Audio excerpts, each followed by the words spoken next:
मुख्यमंत्री नीतीश कुमार आज सुपौल दौरे पर हैं, जहां वे कई योजनाओं का शिलान्यास करने वाले हैं। सीएम नीतीश यहां बाढ़ प्रबंधन और कोसी बेसिन परियोजना समेत कई योजनाओं की आधारशिला रखेंगे। मुख्यमंत्री यहां के भपटियाही में एक जनसभा को संबोधित करने वाले हैं, लोगों को सरकारी योजनाओं की जानकारी देंगे।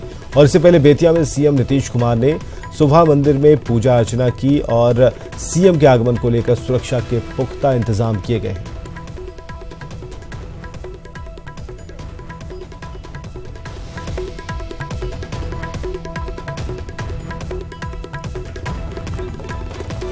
और अमित है हमारे साथ सुपौल से सहयोगी। सुपौल से क्या अपडेट है अमित? सीएम 10:50 पर सुपौल पहुंचेंगे और जहां वो विश्राम करेंगे सर्किट हाउस में। उसके बाद 3:50 उनकी सभा होगी और कई सारे कार्यक्रम होंगे और कुल 880 करोड़ की योजनाओं का वो शिलान्यास करने वाले हैं। सीएम के आगमन को लेकर व्यापक तैयारियां एक सप्ताह पूर्व से ही की जा रही थी और जिसे आज अंतिम रूप दे दिया गया है। सुरक्षा के पुख्ता इंतजाम है विवेक। और फिलहाल सीएम 10:50 पर पहुंचेंगे और जिसके बाद सारी कार्यक्रम की शुरुआत होगी। चलिए, बहुत बहुत शुक्रिया इन तमाम अपडेट्स के लिए।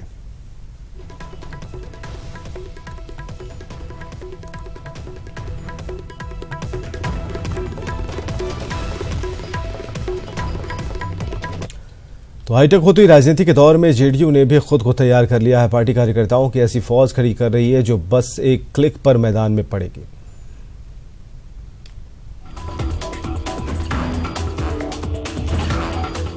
लोकसभा चुनाव के पहले जेडीयू ने भी तैयारी तेज कर दी है, वो भी हाईटेक तरीके से। बिहार की 11.5 करोड़ जनता के बीच अपनी सरकार के कार्यों और पार्टी के संदेश को पहुंचाने के लिए सक्रिय कार्यकर्ताओं की फौज तैयार की जा चुकी है, जो एक क्लिक पर अपने मिशन में जुट जाएंगे। जेडीयू की हाईटेक तैयारी। जेडीयू ने 3 लाख के आसपास सक्रिय सदस्य बनाए हैं। हर सक्रिय सदस्य को 25 सदस्य बनाने का जिम्मा। 6,20,000 कार्यकर्ता तैयार हो चुके हैं। हर बूथ पर जेडीयू के 10 कार्यकर्ता तैयार किए गए हैं। सक्रिय कार्यकर्ताओं के मोबाइल नंबर और आधार नंबर जेडीयू कार्यालय में मौजूद। जेडीयू संगठन के लोग तो इस तैयारी पर नहीं बोलते हैं, लेकिन जेडीयू प्रवक्ता नीरज कुमार ने पार्टी की तैयारी को चुनाव के लिए जरूरी बताया। कार्यकर्ताओं को प्रशिक्षित किया जाना, कार्यकर्ताओं से विधिवत रूप से तमाम तथ्यों की जानकारी लेना और इस बात की हम पुष्टि कर चुके हैं कि गांधी मैदान में हमने बूथ आधारित रैली कार्यक्रम किया था। कितना बड़ा कार्यक्रम हुआ था। किसी राजनीतिक दल के सामर्थ्य की बात नहीं थी। बहरहाल जेडीयू बीजेपी के बाद बिहार में दूसरी ऐसी पार्टी है जो कैडर वाली पार्टी बनने की राह में आगे बढ़ रही है। अब इसका फायदा चुनाव में कितना मिल पाता है, देखने वाली बात होगी। पटना से न्यूज़ 18 के लिए आनंद अमृतराज की रिपोर्ट। 2015 के विधानसभा चुनाव के दौरान आरक्षण पर एक बयान की खूब चर्चा हुई, तब महागठबंधन ने इसे चुनावी मुद्दा बनाया। राजनीतिक पंडितों ने इसे बीजेपी की हार की बड़ी वजह बताया और 1 साल बाद लोकसभा चुनाव है और फिर आरक्षण की चर्चा शुरू हो गई है। और इस बार नीतीश कुमार ने रिजर्वेशन राग छेड़ते हुए आबादी के आधार पर कोटा बढ़ाने की बात कही।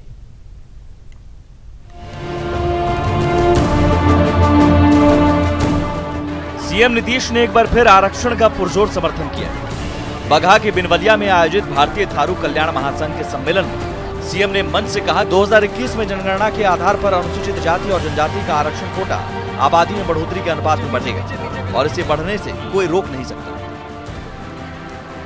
2021 की जनगणना जब आ जाएगी तो ये तो संवैधानिक प्रावधान है। अनुसूचित जाति को, अनुसूचित जनजाति को उनकी आबादी के अनुरूप ही आरक्षण का लाभ मिलता है। तो जैसे ही बढ़ेगा वैसे ही आपका आरक्षण का भी बढ़ेगा। वो कोई राज्य के किसी सरकार के हाथ में नहीं, जरूर बढ़ेगा। अब तक बहस सिर्फ आरक्षण को बहाल रखने और खत्म करने पर होती थी, लेकिन सीएम नीतीश ने यह बयान देकर आरक्षण पर एक नई बहस को जन्म दे दिया। हालांकि कोई भी राजनीतिक दल सीएम के बयान का खुलकर विरोध करता नजर नहीं आ रहा है। और आप उन वर्गों को क्या मैसेज देना चाह रहे हैं कि नहीं हम फिर से रिव्यू करेंगे और जनसंख्या के आधार पर आरक्षण देंगे? तो क्या संविधान में परिवर्तन करेंगे आप? जो संविधान ने अधिकार दिया है, समय सीमा उसकी तय है और उसकी अनुपात भी तय है कि हम कितना प्रतिशत आरक्षण दे सकते हैं। वो ऑलरेडी भरा हुआ है। तो अभी नया सगुफा छोड़ने का मकसद क्या है? एक तो राजनीतिक मकसद है कि एनडीए और जेडीयू दोनों की हालत बिहार में खराब है। आप अपने पिछड़े वर्ग के मतदाताओं को फिर से आरक्षण के नाम पर कुछ सब्जबाग दिखा रहे कि हम 21 में करेंगे तब ये होगा। नीतीश कुमार जी जिनके गोद में जाकर के बैठे हैं वह तो आरक्षण समाप्त करने की बात हो रही है। आरक्षण विरोधी पार्टी हैं। अब तो मोहन भागवत जी बिहार आए हैं, मोहन भागवत जी से पूछा है उन्होंने और 2021 की बात कर रहे हैं। पहले जो जातीय जनगणना हुआ उसका रिपोर्ट तो प्रकाशित करा दें, इतना तो दबाव बना दें। तो क्या माना जाए कि आरक्षण पर यह बयान देकर सीएम नीतीश ने आरक्षण की समीक्षा की बात करने वाले आरएसएस की राजनीतिक इकाई को अपनी मंशा जाहिर कर दी? अंत्योदय के लक्ष्य को हम प्राप्त करना चाहते हैं। तो अंत्योदय हमारा लक्ष्य भी है, पथ भी है और प्रण भी है। दलितों, वंचितों और पीड़ितों के विकास के लिए जो भी आवश्यक हो किया जाना चाहिए। बिहार विधानसभा चुनाव में मुंह की खाने के बाद बीजेपी ने भी आरक्षण की समीक्षा की बात से तौबा कर लिया। यही वजह है कि सत्ता में साथ होने के बावजूद नीतीश कुमार खुले मंच से ये बोलने में कोई परहेज नहीं कर रहे कि कोई भी आरक्षण का कोटा बढ़ने से रोक नहीं सकता। बगहा से मुन्ना, न्यूज़ 18। इधर कुमारस्वामी आज कर्नाटक के स्वामी बनने वाले हैं और ये दूसरा मौका होगा जब कुमारस्वामी कर्नाटक की सत्ता पर काबिज होंगे। आइए बताते हैं आखिर कैसे यहां तक पहुंचे हैं कुमारस्वामी।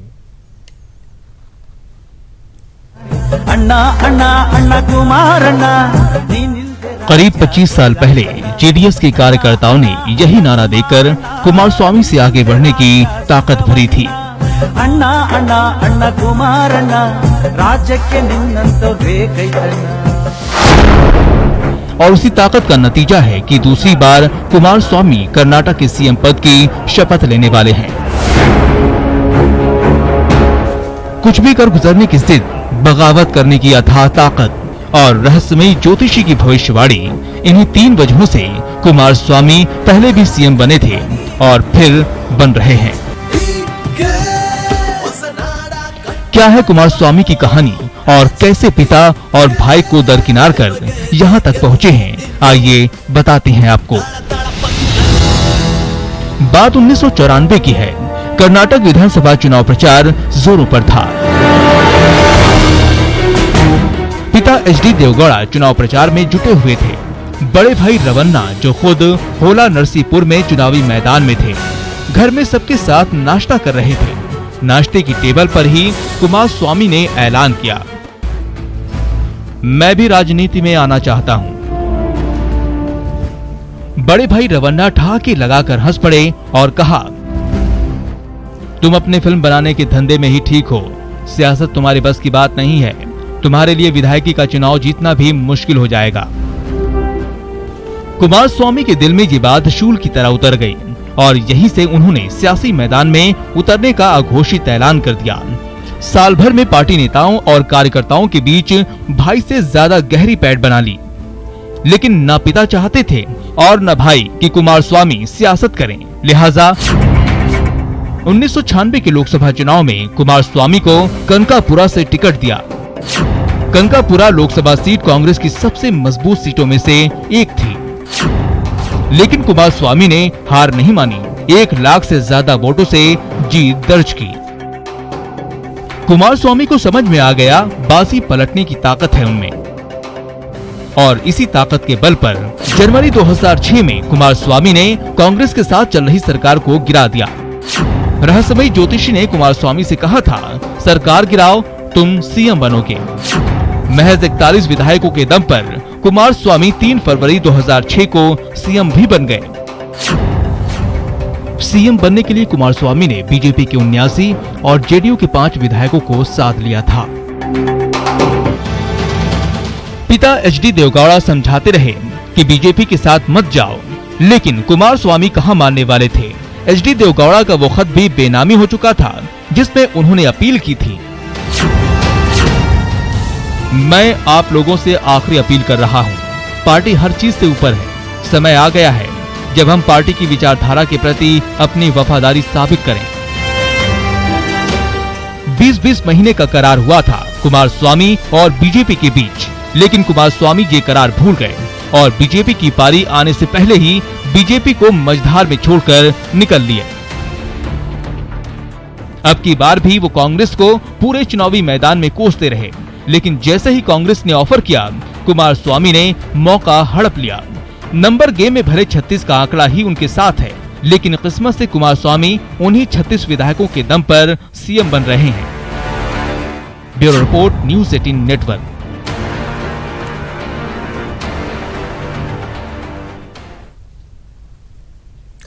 तो आज बेंगलुरु में कुमारस्वामी का शपथ ग्रहण कार्यक्रम है। इसमें सियासतदान की जमघट लगेगी। 6 मुख्यमंत्री समेत विपक्षी दल के सभी बड़े नेता जुटेंगे और ऐसे में सवाल ये है कि क्या स्वामी की ताजपोशी है या फिर विपक्ष का शक्ति परीक्षण।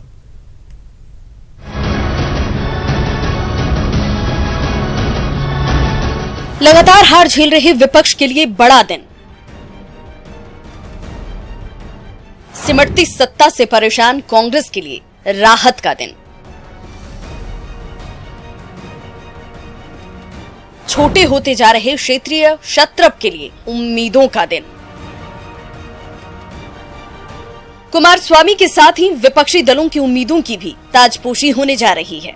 वजह है बहुमत के खेल में बीजेपी को हराना, येदियुरप्पा को गद्दी से हटाना, फिर कर्नाटक की सत्ता की कुर्सी पर काबिज होना। यही कारण है कि इस शपथ ग्रहण समारोह में यूपीए की संयोजक सोनिया गांधी और कांग्रेस अध्यक्ष राहुल गांधी के साथ ही 6 मुख्यमंत्री भी शरीक होने जा रहे हैं। स्वामी के शपथ ग्रहण समारोह में पश्चिम बंगाल की सीएम ममता बनर्जी, आंध्र प्रदेश के सीएम चंद्रबाबू नायडू, तेलंगाना के सीएम चंद्रशेखर राव, केरल के सीएम पिनराई विजयन, पंजाब के सीएम कैप्टन अमरिंदर सिंह और अब दिल्ली के सीएम अरविंद केजरीवाल ने भी शरीक होने के लिए रजामंदी दे दी है। इन मुख्यमंत्रियों के अलावा कई पूर्व सीएम और कद्दावर नेता भी इस समारोह में शिरकत करने जा रहे हैं, जिनमें यूपी के पूर्व सीएम अखिलेश यादव और मायावती, जम्मू कश्मीर के पूर्व सीएम फारूक अब्दुल्ला और उनके बेटे उमर अब्दुल्ला, बिहार के पूर्व deputy CM Tejashwi Yadav, CPM महासचिव सीताराम येचुरी,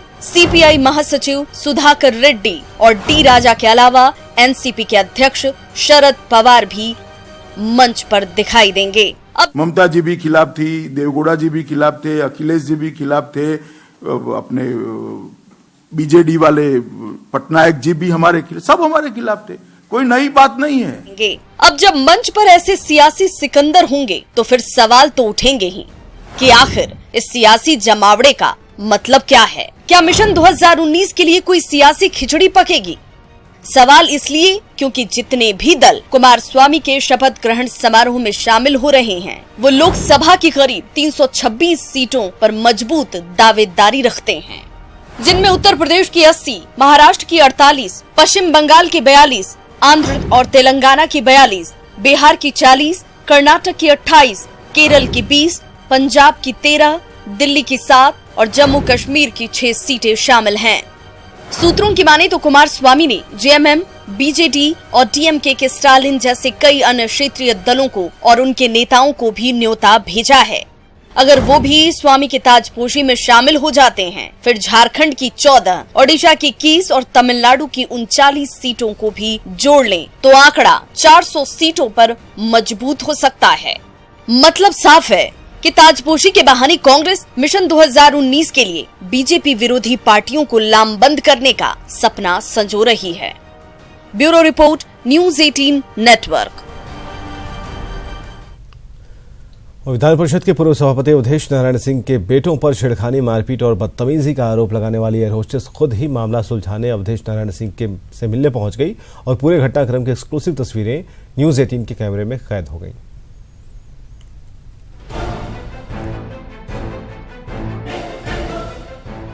अवधेश नारायण सिंह के पैर छूती लड़की की इस तस्वीर को देखिए।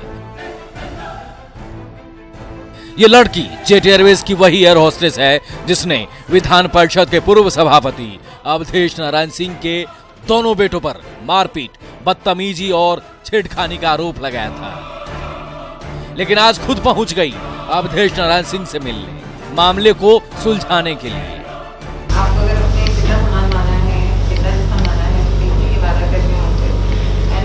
आप ही चाहती हैं कि मेरी वजह से आपको सही में बहुत तकलीफ हुई। इस मुलाकात के एक एक पहलू को न्यूज़ 18 की टीम ने कैमरे में कैद कर लिया। एयर होस्टेस ने अवधेश नारायण सिंह को पिता तुल्य बताया, माफी मांगी और कहा कि बेटों की सजा पिता को नहीं मिलनी चाहिए, लेकिन इसके साथ ही एफआईआर वापस लेने से इनकार कर दिया।